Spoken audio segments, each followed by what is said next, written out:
বন্ধুরা, তোমরা সবাই কেমন আছো? দেখো, আজ মেনুতে আছে সাদা ভাত, এখানে আছে ভেজ ডাল, আলু পোস্ত, এখানে নিয়েছি সবজি ভাজা, আর এখানে ফিশ ফ্রাই করা হয়েছে। চলো আজকে তাহলে দুপুরের খাওয়া দাওয়া শুরু করা যাক। এখানে আমি ভেজ ডাল ঢেলে নিলাম। দেখো বন্ধুরা, এই আমি মুখে নিলাম। হুম, এই ভাজা, আর এখানে ফিশ ফ্রাই। কি স্বাদ, দারুণ স্বাদ।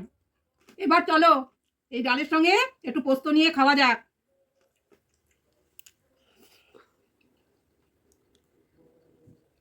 দারুণ হয়েছে পোস্তটা, দারুণ। বন্ধুরা, আজ দুপুরে তোমরা কে কি খেলে সবাই কিন্তু আমায় জানিও। আজ এই পর্যন্তই। সবাইকে টাটা, সবাই ভালো থেকো, সুস্থ থেকো।